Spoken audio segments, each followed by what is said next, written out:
So thank you everyone for attending today's webinar. It's part of the webinar series organized by the Global and International Engagement Office here at the School of Education, and also part of the Adult Education webinar series. Our guest today is Professor Mejai Avoseh. His webinar is focused on Indigenous African synchronicity for positive social change. Professor Avoseh, I'm going to say a few words about you. Professor Avoseh has been inducted into the International Adult and Continuing Education Hall of Fame. Needless to say, Professor Avoseh is a distinguished international scholar. The University of South Dakota is fortunate to have him as a professor of adult and higher education. Professor Avoseh, this webinar will be co-moderated by graduate students in adult education, namely Sarah Lovell and Jeremy McFarland. I'm Farida Pawan, professor in adult education, and I lead the Global and International Engagement Office as well, and I'll be joining in the co-moderation as well. The webinar will take the form of 15 to 30 minutes of conversation with Dr. Avoseh. We will then proceed with the rest of the time with questions and with a question and answer period. Audience members, you are invited to post your questions anytime during the webinar, and at 30 minutes we'll pull them out from the Q&A platform, panel that is in the Zoom. And so helping us with all of this is Steve Agisgasi, who is our tech guru, making us feel secure and to ensure that everything works. So with that, Professor Avoseh, welcome to the School of Education community. Would you please introduce yourself and introduce the concept of synchronicity? I just want to say that when I read your work, the first line that stood out for me was that orality is part of an indigenous culture. When an elder dies, an entire library is burnt. Oh my gosh, what a line. Professor Avoseh, please take it away. Thank you, Professor Pawan, for that kind introduction. I'm lucky to be here. Thank you, Sarah, Jeremy, and Steve. It's a real opportunity to face an audience like the one I'm facing today. And that has been made possible by Professor Pawan. I'm sincerely grateful. With that, I'll share a few slides with you. I'm not going to make any big points today, except to let you know that apart from the linear framework, I'll address that shortly, that we are used to, there's a possibility of us having alternative frameworks that can move the world forward. It is not about this is better than that one, but that the way our global family is going, we need more than just one rubric. That is it. I don't have any answer. I don't have any new theories. So I have a few points I'll share with you, given the time frame we have. I'll look at the two worlds, according to the two worlds, the linear and the holistic. And I've been fortunate to belong to the two worlds. And then I'll share with you indigenous synchronicity, the epistemological framework of it, why humanization is at the center of it. And then I'll present what I think our future looks like and why we will need a framework other than the one that we are used to.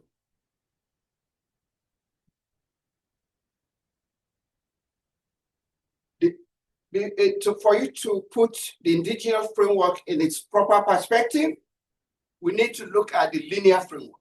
The linear framework is what you and I know. You are not going anywhere without the linear framework.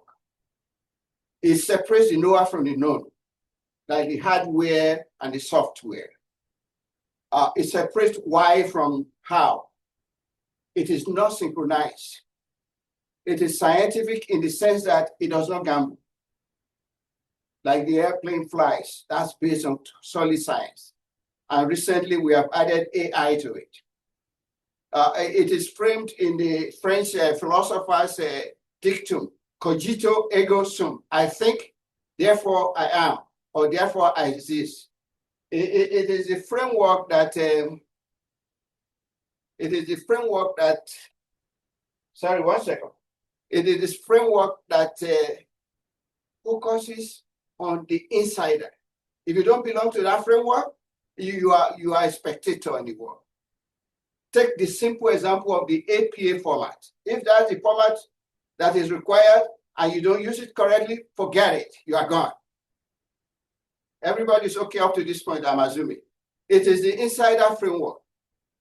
It is intellectual, but then it also has a social gatekeeping dimension of it. Those who don't belong, those who don't understand it are outsiders or spectators. The values and tastes of those who know it, who belong to it, are imposed on those who don't belong to it or who don't know it. There's no choice. It's like you get to the airport, you fall on the TSA line. There is no other way. You've got to go straight. Otherwise, you trigger a security alert. That's the way it is. So the linear framework, this is what it looks like. A implies B, pronto, straightforward. There's no argument, there's no shortcut. The linear framework, I call it the King's way. You've got to follow the King's way, like the King's language. If English is the language and you speak it the way I speak it, you have accent. You've got to follow the King's way. In my village, there's a saying, Potefa Lamaka, literally meaning in the jungle, the logic of the lion or the tiger is the most valid. That is what the linear framework is about. This is not to say that the framework is wicked or is useless or anything, but that it is the established and rigid framework. You've got to fall in line. When we look at, compare with the indigenous synchronized community, which to Westerners can be confusing, which to Westerners sometimes may not make sense. How does this work? It combines a community of the living, community of the unborn, and the ancestors, which are native population here referred to as the first peoples. That's the background of synchronized worldview. Okay, I'm not sure if everybody's seeing my screen. I just run your eye through what I have there. The traditional African perceive the world of spirits, gods, ancestors, and the mystical bonds that unite all beings. They have a total view of the universe as a continuum and a perpetual flow of being and experience, comprehending the visible and invisible, etc., etc. It is about the totality of everything. That is the holistic nature of it. Again, indigenous synchronicity is a total root and branch lifelong dialogue between individuals and the totality of the environment. It oozes out of its individuals and compels horizontal dialogue. It compels dialogue. It is humanistic. It's a living, silent, side, deep, and selfless framework of humanization. It stresses wholeness and harmony, and a concern for the difference and weakness of the other person. It connects womb to tomb, gown to town. It is practical, it's applied.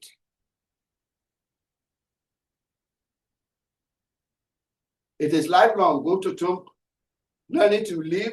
It is about learning to live and living to learn. The ancestors have copyright of it, of education. Nobody has a prerogative of it. It is free, accessible, ubiquitous, and compulsory.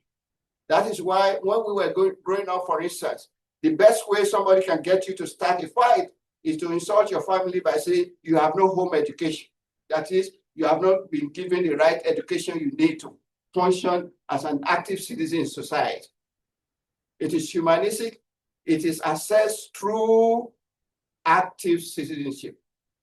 And the fundamental credential is the cultivation of an active citizen. In my village, we call it Medagbi. The Yoruba people call it Omoluabi. Unfortunately, I can't pause to take questions now. We'll take the questions at the end of the day. So don't forgive my monolithic approach to it at this point. This is the synchronized rubric. Everything in the community is educational. The spiritual, the physical, the past, the present, the future, blended into a symmetric relation. For students of logic, you know, a symmetric relation is that relation that holds equally between two points. For instance, spouse of. If A is the spouse of B, then B is the spouse of A. That's a symmetric relationship. Everything holds equally between everything else. It's applicable across formats, formal, non-formal, and informal setting. Ensures dialogue with physical and spiritual community. And there is a higher order uses of language, especially through orality. Learning is living, and living is for kinship. What are the objectives of it? Again, just run your eyes through. To develop character and activity, to inculcate respect for elders and those in positions of authority. So somebody may not be an elder, but in a position of authority, they deserve respect as the elders, all the way to the ancestor. To develop intellectual skills. So it's not all just haphazard. There's a scientific approach to it. To acquire specific vocational training, you've got to have a job to provide for family and kin. To understand, appreciate, and promote the cultural heritage of the community at large. It's less about the self and more about the group. Applied education. It is about the common good. It entails, whereas in the linear framework, we use Descartes' cogito ergo sum. In indigenous learning, we use cognatum sum ergo sum. I'm related, therefore I exist. You see where both are flying. One says, I think, therefore I exist. The other says, I'm related, therefore I exist. So my existence is affirmed by the existence of other people. So in that setting, I cannot afford to be selfish. This is what it looks like, the how and why combined. This is why we say it's synchronized. It's a character at the center. Culture is there, industry is there, education is there, vocation, everything. But then you demonstrate the quality of your education through your character. That is the frame. And then I try to run it up here that the linear framework is locked in cogito ergo sum. I think, therefore I am. Whereas indigenous synchronicity in terms of cognatus sum ergo sum. I'm related, therefore I exist. Indigenous synchronicity respect for self through a deep appreciation of other person's humanity. The Setswana of Southern Africa call it Boto. My existence is affirmed because of the existence of other people. The other way the Zulu people put it is in form of empathy. You put yourself in the other person's skin so you feel the way they feel. That is the frame of indigenous synchronicity. And I know people are quick to criticize tradition, African tradition, or any tradition, they take us back and all that. But that's not the case. See, this is what UNESCO says about that. While culture is constantly evolving and its content develop as human beings and societies change, it always feeds on the past, without which human beings will have no roots.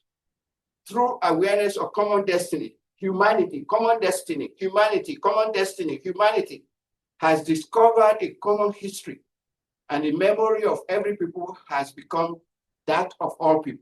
That's where I'm pushing. That's where I'm pushing with my argument that indigenous synchronicity is part of our way to transforming some unpleasant social variables around humanity right now.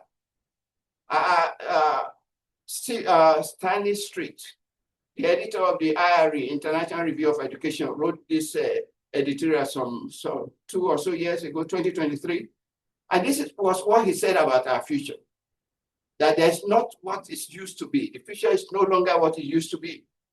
the systems of power and of inequality will resist change more. Countries will continue to make commitments that cannot be delivered, and so on and so forth. I don't want to waste time on that. The future is different. This is backed up by data. The future is not what it used to be. The UN estimates that 575 million people will be in extreme poverty by 2030. That approximately 670 million people will still be facing hunger in 2030. By 2030, 84 million children will be out of school. And by 2030, 300 million children will leave school. The SDG 4, quality education, that's SDG 4, has a special cross-cutting support, supporting the achievement of other 16 SDGs. So quality education, that falls on us. The future is not what it used to be. Citizens will become skeptical and disaffected, alienate reality. Citizens will be more concerned with holding on to what they have. And that, if that happens, that would be driving us to the extreme of individuality.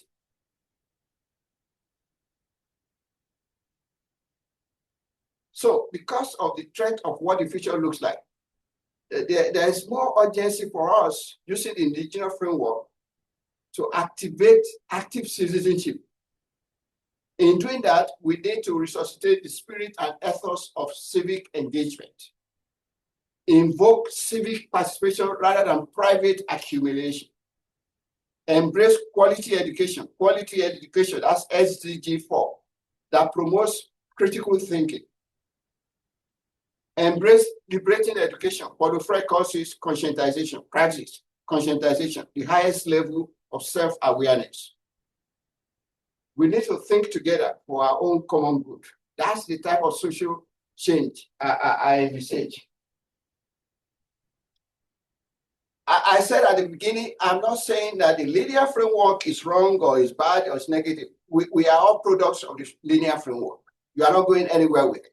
But what I'm saying is that in addition to the linear framework, the holistic framework that focuses on the common good, that focuses on humanity, will take us further into recreating humanity than relying solely on the linear framework. If we are a global community, we must speak languages or frameworks from across the globe, not just the king's language. That's my argument. And there's nothing mutually exclusive about these frameworks. They can coexist, they can work together. All we need to know is understand this framework, understand that framework, and see what works at any point in time. They are not mutually exclusive. I hope I'm doing okay with that. And so the new framework I'm proposing, and there's nothing new I'm saying here, is that we need a new foundation for human flourishing. For human flourishing, the environment is important, equal rights important, active citizenship, social justice, diversity, sustainability, with the human families at the center. That's synchronized, but at the same time, it still has framework for the linear to work. It's the foundation for human flourishing. That's what I'm trying to rush, so that in that sense, I'm not trying to discountenance AI. Okay? AI will always give you an answer. AI will never tell you there's no answer, at least my little experience of it. There's always an answer. But in terms of the common good, we need to go beyond AI.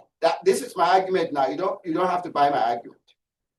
Because in areas of the environment, equal rights, active citizenship, social justice, diversity, etc., we need natural intelligence for human flourishing.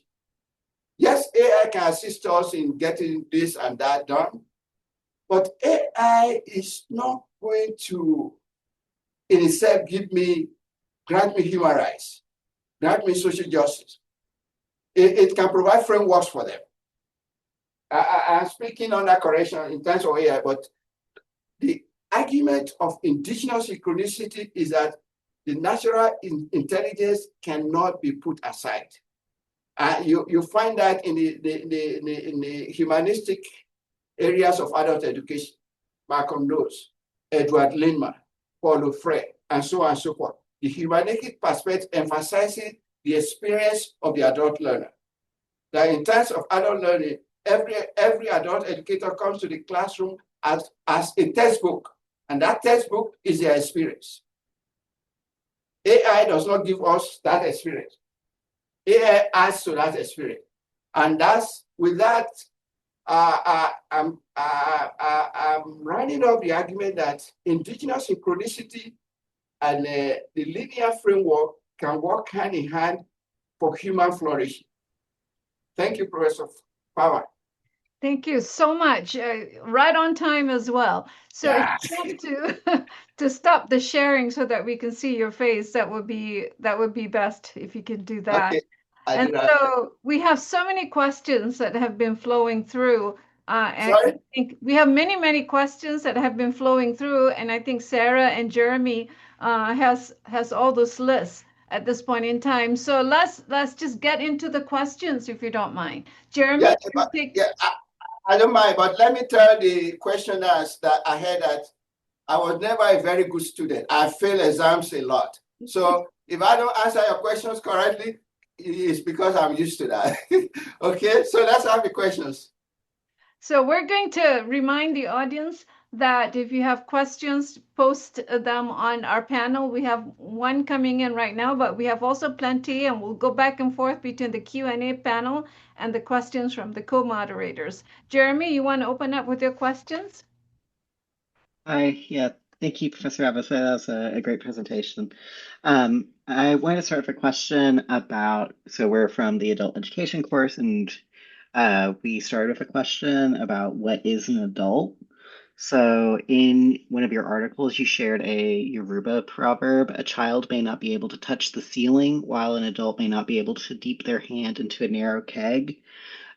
Which I think reflects some of what you shared about the womb to tomb nature of Indigenous synchronicity. Since we started the class with the question, what is an adult? I was curious if you had any thoughts on the ways that we separate adult learning from pedagogy and adults and children.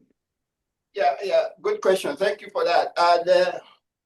Some of the questions may push me to some areas where I have sentiment, but I'll try to shorten my answer.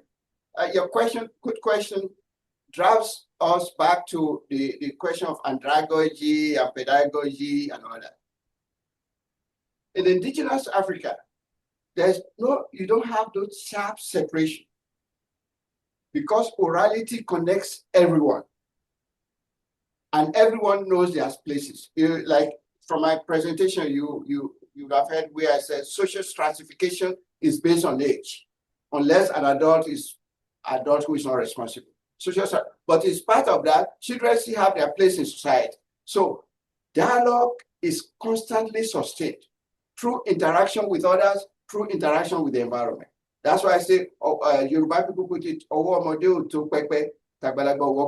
that is, the child may not be able to touch the roof, but sometimes you need the child to dig into the keg or something to bring something out because the adults are. So that's what it. In terms of who is an adult, it's context dependent. Even UNESCO has struggled with that, the definition of an adult, including adult education. For instance, if you look at the many definitions of adult education by UNESCO, some are up to a page, 2 pages. That's because it's difficult to put that. And in today's world, where we say AI world, there's kids on campus who are smarter than me in spite of my age. So that's what I mean by it's context dependent. But whatever it is, the adult is a being of experience. And that experience in indigenous learning is the decider of things, because the oldest person in the setting is the wisest person. That's why it is said that when adults die or an elder dies, because of the oral nature of the culture, a library is born. Would that take us close to an answer? Yeah? So yeah, that's great. I Thank have you. as many questions as possible. Sarah, you want to take the next one? Sure. As an I enjoy. elder, I'm telling you. I I also enjoyed your readings, and I've actually gone back over and done some more reading in the last couple of days. One of the things that stuck out with me with one of your readings was indigenous frameworks is to make the most of the powers of lifelong learning. So my question to you is, how can adult education programs integrate the African indigenous learning methods to support critical engagement and reflective practice? Yeah, and thank you, Sarah. That's another excellent question. The one adult education programs, at least these days, are defined and determined by location and ideology. They are, in most cases these days, influenced by ideology, political ideology. So it depends on where the program is situated. That is one. In terms of application of indigenous lifelong learning, adult learning within that setting is not limited to the walls of a building. It's interaction with the environment, a recognition of the fact that the environment is an important part of us. That is why in some settings, you can't just walk into a forest and cut every tree there. That's a way of preserving the environment. In some ethnic groups, you don't eat this animal, you don't eat it. It's a way of preservation. In my part of the globe, for instance, there is a sacred python. Nobody kills the sacred python. That's a contribution to the environment. So adult education programs need to veer outside the textbook or the lingo of textbooks. This is my estimation. The lingo of textbook, and look into the communities around us and focus on the meaning-making schemes of the people who are supposed to be the beneficiaries of our programs. If we ignore that and we don't work for the numbers and the count and the funding that we receive, then it's no longer about the people. It is about the survival of our program. That is difficult to pursue in today's world where the focus is more on numbers, the count. Because the indigenous frame, if you go back to the short presentation I made, the indigenous frame is more about the people and less about what you accumulate. In the indigenous setting, if you accumulate all this wealth and people don't know the source of it, you are nobody. That doesn't make you anything. It's your character. So for us as adult educators or programs of adult education to connect the indigenous, for instance, in the US, we have a native population and they have all these values. I don't know how many native populations ideas and adult education program anywhere in the US. Here with us in South Dakota, we have the Dakota, and they have this saying I like, Metakuya Oyasi, all my people. That's a saying that embraces the totality of human being, the totality of the environment. So when you put the hard push for what I don't know, I want to be careful how I put it now.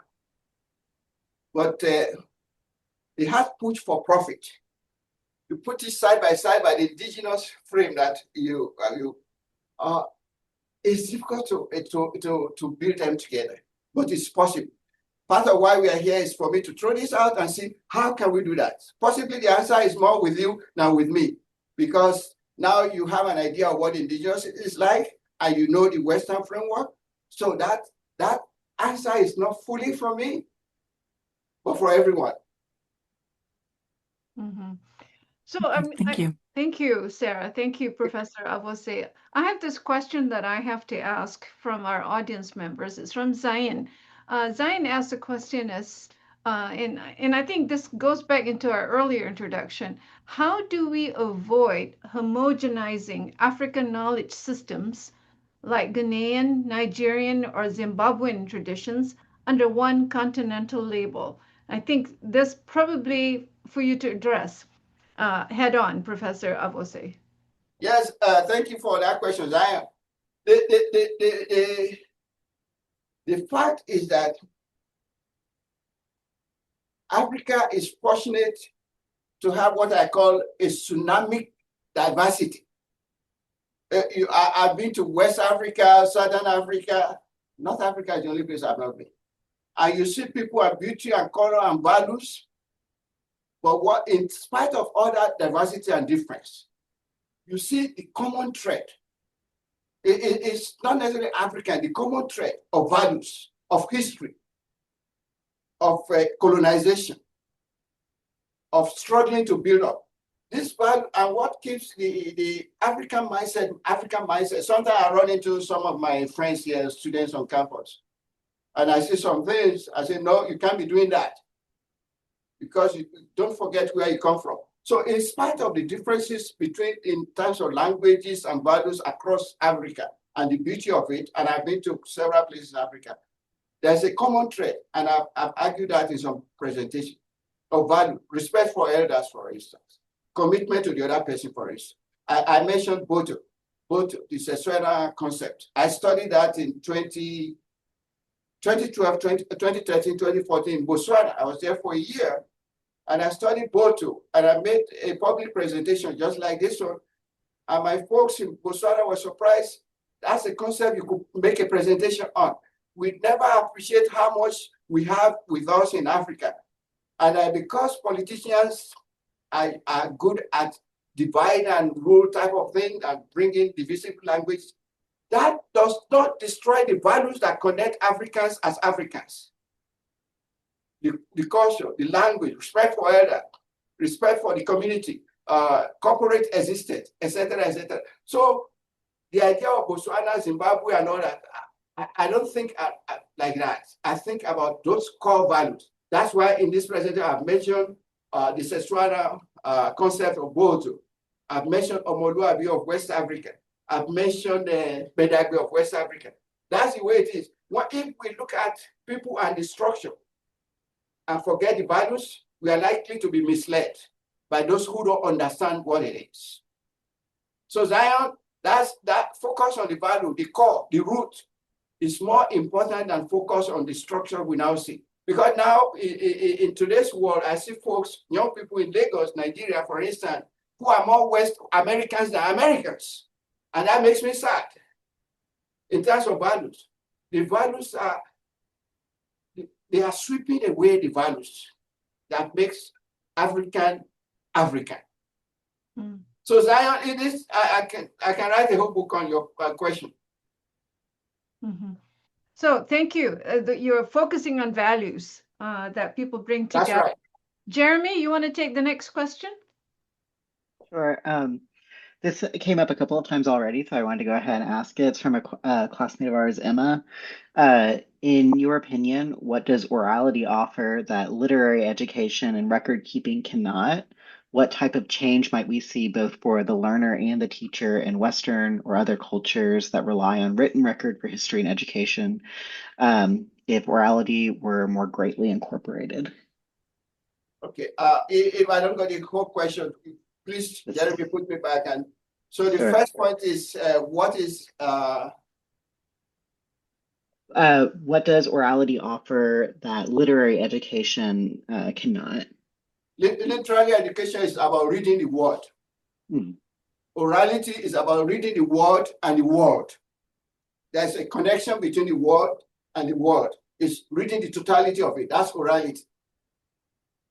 That's orality. It's communication with the environment, with the other person. It doesn't necessarily have to be verbal. In terms of the literary and in terms of orality, we because the ancestors have the copyright of knowledge, you don't get into trouble of plagiarism. It's not written. So, but the other side of that is that we lose a lot of knowledge when old people die. In terms of the literary world, I mentioned that when I was talking about the advantages of the linear framework. It does not gamble, it is written. That is why it is pervasive. The literary world is pervasive because it's written. In spite of my accent, when you were reading my publication, you didn't read my accent in it. But when it comes to orality, accent will appear, etc., etc. That's the difference. What's the other side of that question? The other part of it was how might education, what kind of changes would we see if orality were more greatly incorporated in education for both How the my teacher and education? the learner? Yeah. But that's the question andragogy answers. Andragogy and Podufre's liberating pedagogy insists that the learner should be engaged and involved in the learning process, no matter how minimally experienced or educated they are, that it is about experience. And when it comes to experience, nobody, not the highest professor in the world has a monopoly of knowledge.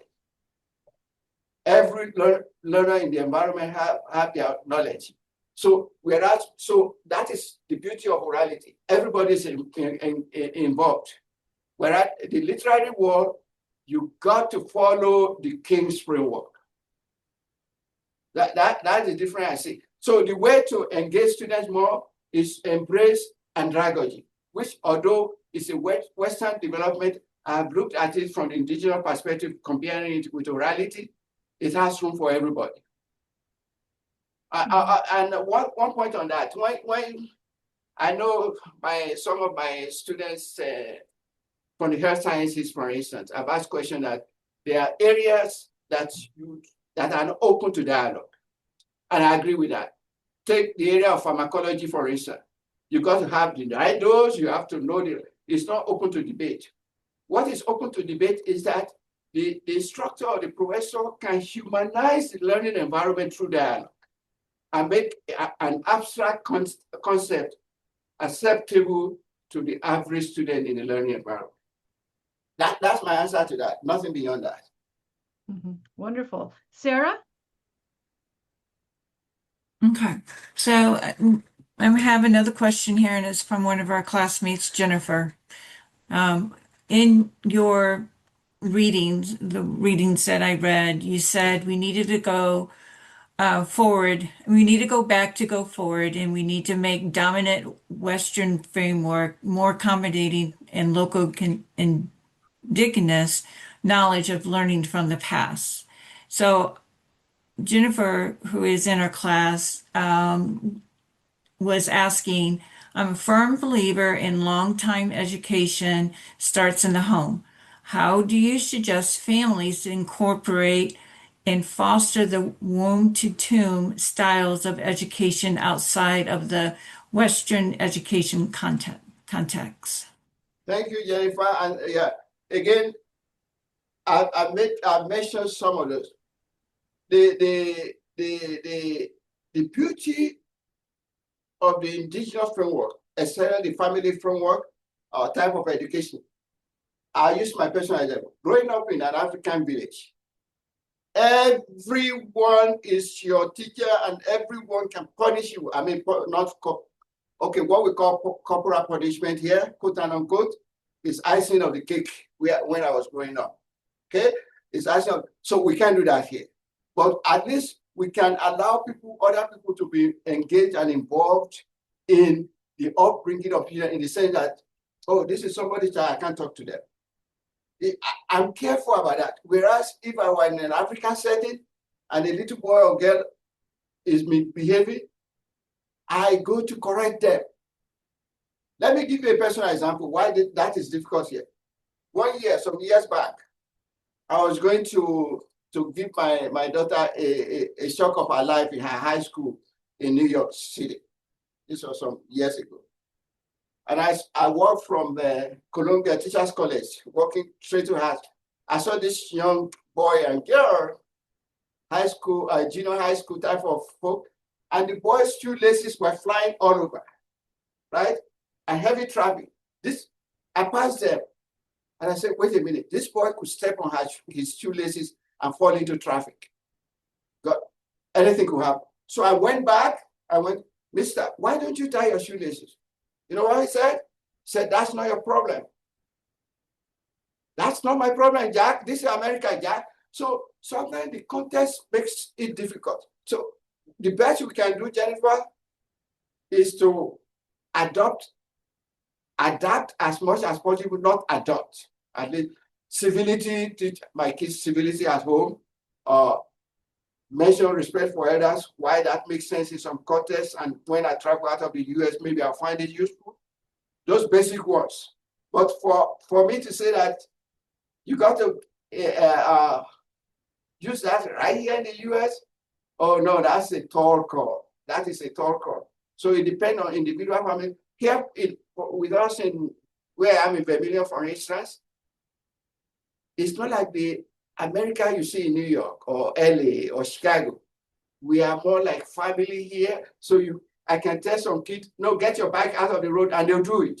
I have the courage to say it because of the content. So the context determines, Jennifer, whether or not you can use some of these values or cultures or frameworks within the American setting. It is a tall call, and I want to be careful how I go into that. Mm-hmm. Thank you for the question. Thank you for the response. And so we have another question, I think. Hopefully, Melita is here. Her question is sort of interesting. She says, in one of your articles, you mentioned the symmetrical relationship between life and learning, stating that everyone who fails to learn is a living dead, which is sort of an interesting statement.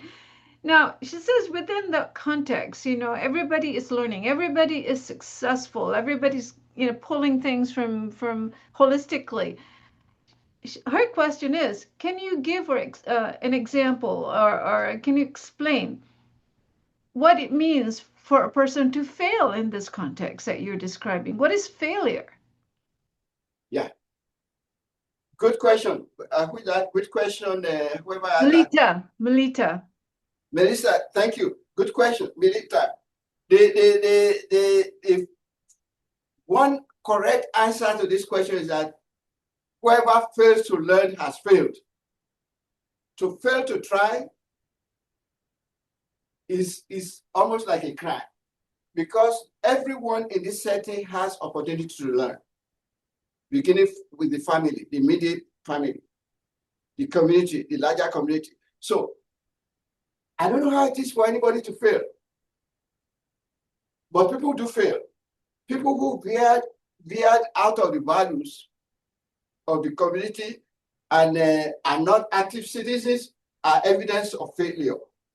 You are not an active citizen. That is why, we have ancestors as revered, right? Revered ancestors. They are sacred, they are important. But it's not every elder who dies that becomes a revered ancestor. Why? Because they possibly have failed as active citizens. If you fail to participate in what is important to the community, you are failing. No matter how wealthy you are, no matter if you are not engaged in the community, you are failing. So it's not like the linear framework where I show my A grade, everybody claps for me and I go home. No, the grade is through what I reinvest into the community. So whoever fails to reinvest into the community is a failure. I think that's the short answer to that big question. Mm-hmm.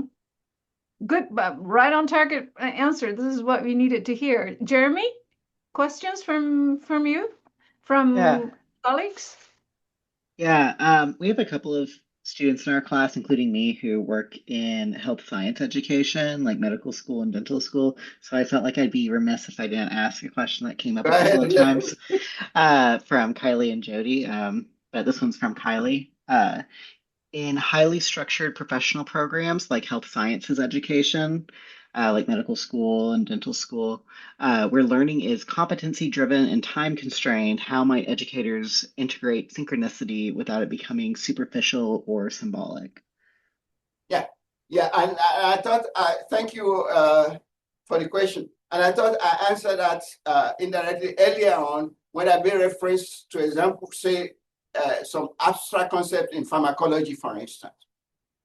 You can't gamble with that. In the medical sciences, for instance, there's a limit to what can gamble they can. You and I don't want to go to an office of a quack doctor or a quack dentist and all that. I don't want them using. But that's okay. The concept and the content of medical or health sciences, we all know they are not easy. They are not cheap cake. But the facilitators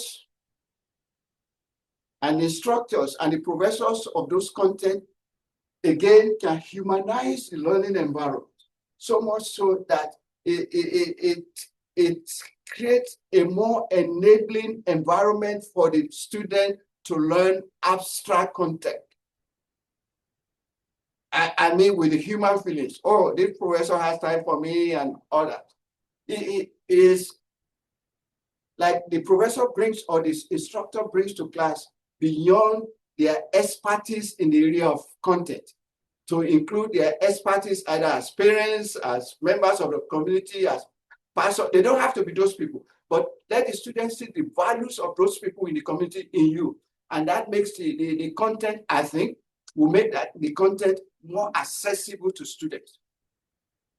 Yeah, I'm not saying anybody should gamble with abstract concept of what we need to know to have a good doctor or a good nurse and all that. Interesting. More the holistic approach of the entire Yes, person. that's right. That's right. Yes. Sarah?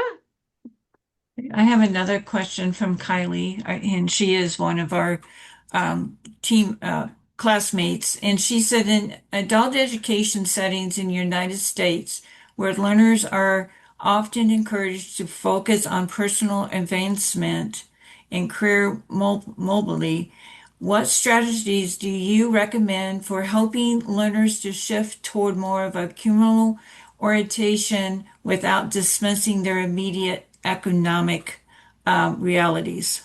Yeah, the economic reality, thank you again, Kyle. The economic reality is really a big problem. There's a saying, an African saying, a dog that is hungry does not play with the dogs that are well fed. The economic aspect is important. But then you cannot be an active member of a group if you do not exist. That is, you have to be selfish to be selfless. So in terms of what the economic environment is, one had, if you remember when I was listing the objectives of Indigenous education, having a vocation is important.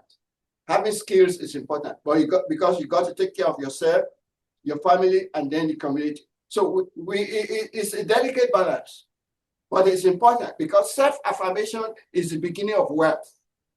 Self-actualization, at the highest level of self-awareness, is the beginning of wealth. And then the material wealth can follow. So I have to assert myself as a, what the Fred calls it, a being in the world and with the world. For me to be in the world, I have to affirm myself, have my skills, have the power I need to negotiate. Otherwise, one will be in the world without being with the world. So both are important. The economic power, the intellectual power, the professional power is important, but that does not by itself make us active citizens. It's a commitment to the other person that makes us active. So when I have all those powers, I can volunteer. For instance, I volunteer on the first day of first day of when classes resume, when students come in from all over the whole place. I volunteer as a traffic monitor. I volunteer at wellness where you have late breakfast and those things. That I can do because first I've affirmed myself as a member of this community and I'm not hungry. If I'm hungry, I wouldn't be able to volunteer. So we need to feed ourselves to be able to feed other persons. That is why when you fly the airline, when there's something, they say, put your own mask first before you assist any other person on the flight. You got to put your own mask on first. That is the answer to that. Thank you. Thank you. That's a very important reminder for us. One of the things, I'm going to take a question from an audience member, Jandele. And one of the things that I think, Jandele raised is that, we talked about connecting ourselves, not, to the environment, to our social context, etc. And so I'm going to modify that question by saying artificial intelligence is in our environment, right? It's part of our existence. And so, in terms of natural intelligence, is it going? So, artificial intelligence is our environment. Do they not exist? in par with each other, or is artificial intelligence something that's going to overshadow natural intelligence? Or what is your perspective on this? Because artificial intelligence is in our environment. It has to be synchronous with our existence, right? And so what are your thoughts? Right. And I thought part of my thought on that I mentioned earlier, that artificial intelligence is useful, it's making things faster and all that. But the human person is disappearing. Humanity is disappearing. Even before artificial intelligence came with the incursion of cell phones, for instance, you find 4 or 5 individuals who are right in the lobby. Everybody's on their phone. The other person next to them literally does not exist. So what we are saying in essence, we take advantage of the beauty of technology and science and all as much as possible without ignoring the human element. I have my computer, I have my phone and all that, but I should not ignore Sarah or Jeremy or Farida or anybody. That is what we need. We need to combine both. Otherwise, humanity will disappear. Languages will disappear. And even trust, because sometimes I see stuff online now and reality is distorted. I'm not sure, could it be real or could it be AI? Whereas person to person, we talk here, this is Mejai Avoseh who is talking, right? So it's a delicate balance, but a necessary balance. We cannot discountenance the human angle for any AI or beyond AI. The natural intelligence is needed. In fact, wasn't AI created for natural intelligence? It was. AI is a product of natural intelligence. That's my assumption. I'm speaking on that correction. But so if it is, then we have to keep the fountain of knowledge, which is natural knowledge. I think so. I'm not saying push AI aside or put technology aside. I'm saying that do not push human beings aside. That's my own argument. Mm-hmm. Thank you. I think we have a couple more questions from that has come in. Any questions? So Jeremy, do you want to take one more, and then Sarah another, because we're almost getting to a time at this point. Sure. I'm going to kind of combine 2 of the questions we got from classmates Katie and Jacob. Katie asked, given your experience with the U.S. delegation of Confinti 7, how do we reconcile the global push for standardized lifelong learning metrics with the need to prioritize Indigenous epistemology? And Katie asked, in other words, how can African adult education be decolonized without being isolated? And I want to kind of add to that another question we got from Jacob. Is it Mm-hmm. does trying to globalize lifelong education, does it erase the intangible heritage that you wrote about? Yeah, I think that question comes from the perspective of instructional systems design, whereby we have to design, right, for as many people as possible. So if you think about universal learning, right, that's just trying to set it up so it reduces barriers. By doing that, right, do we erase the differences, the heritages? Well, yeah, some of these issues are like Confucius 6, for instance. Yeah. By the way, the U.S. delegation was a non-voting member because the U.S. was not a part of UNESCO at that time. So some of the things we did, if we had to do anything, we had to caucus with Israel to get that through. So that's one. 2, UNESCO or the UN have been in the forefront of alternative learning methods. There's this publication, Rethinking Education, is free online. It's a UNESCO publication, Rethinking Education. And that publication advances the argument for alternative perspective. Even in the area of adult learning and education, if you look at Confucius 7 framework, which is available free online, you see there's the emphasis on alternative learning methods, especially indigenous methods. I've only focused on the African indigenous method because that's where I have focus. You have the Maori of Australia. We have our indigenous people here in North America and so on and so forth. So UNESCO has really been on the forefront of that. And I've extracted a couple of quotations from them. I couldn't put all that, but I can forward some of them to Professor Farida, and she can share with you.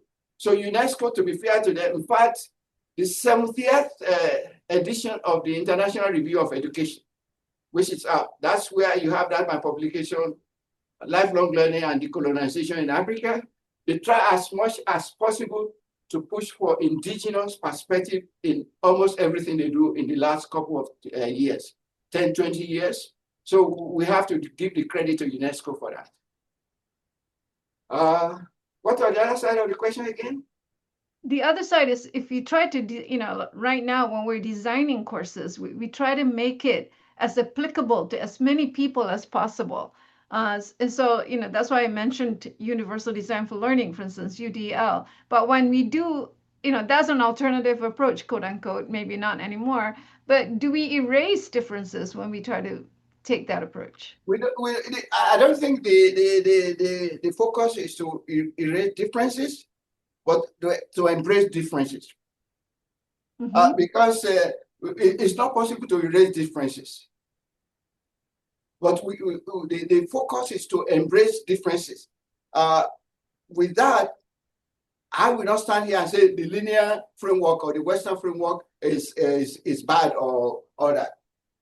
I'll find something in the Western framework that I can use to combine to my linear and holistic framework to make sense. And people are listening. And I want to be thankful for the opportunity here, for instance. At the gatherings like this, that is when we generate ideas. And some people are listening. Early this year, was it, or late last year, a colleague forwarded to be APA's position now on indigenous frameworks. I was pleasantly surprised that APA now recognizes, I have that email. And the colleague forwarded it to me because she thought I'd be in the forefront of that. That's what we need, to embrace that this different will not eat me up. We may be different, but there's a possibility of a neutral ground for us to function and bring those differences together for human flourishing. The Zulu say you have to put yourself in the other person's skin to feel the way they feel. The Setswana say, "Boto," affirming my existence through your presence. So that's embracing all the differences without losing our identity. That's what it is. It's difficult, but it's possible. I think we need more sessions on that because going to embrace diversity is tough. It's tough, very tough. Tough, right?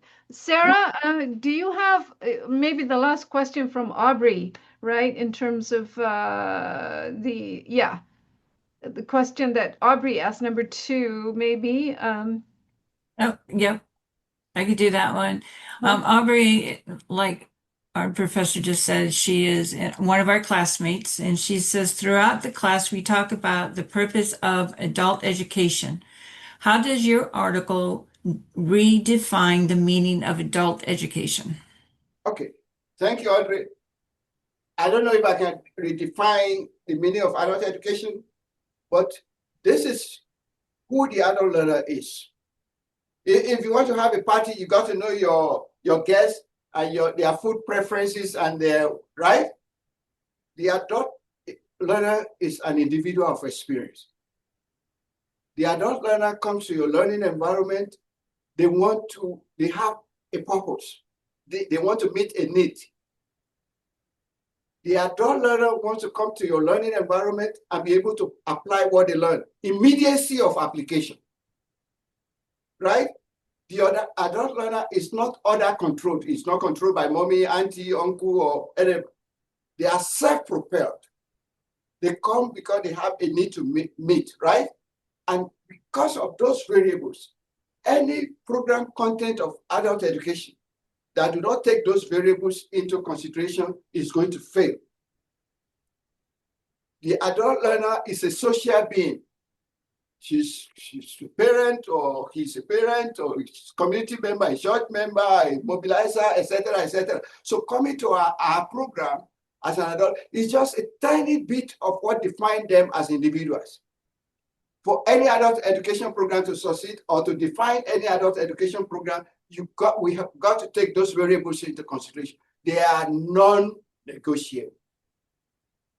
And so sometimes I'm difficult and rigid with my deadlines, but when somebody comes in and mentions something with family or mentions something, deadlines disappear. That's the way it should be with adult learners. In fact, I've argued at some level that even the regular students we have in our university colleges now carry adult responsibility. Some do 3-4 jobs. They combine so many things. They juggle so many balls. So when somebody comes now, we as adult educators have to find a way of adjusting our learning, our style, so much so that we recognize the context that define them. The adult learner sitting in a learning environment is not just that person you see. They bring with them the entire community with them. Somebody is thinking how they go pick their kid up from the daycare center, and so on and so forth. So we are dealing with individuals who experience the real world as it is. Mm-hmm. So that's what should define adult education. And that's what should define our mode of operation. Sorry, I may not be able to answer the questions correctly and fully. No, that was fine. Thank you. Thank you. You answered it. Thank you. Thank you. That's wonderful. I mean, I think, we're at the hour, so we need to, again, we could go on talking to you. It's fountain of interesting thoughts and ideas. And I think one of the things that we need to pull it back together is the idea of African synchronicity. How have you, what have you said? The last thing that you said about adult education, if you could tie that to, what the main idea of synchronicity. And I think if you want to, as a final closing point, ask something or make a point that we've not asked. There's no point you are not. The point is that it is about the people.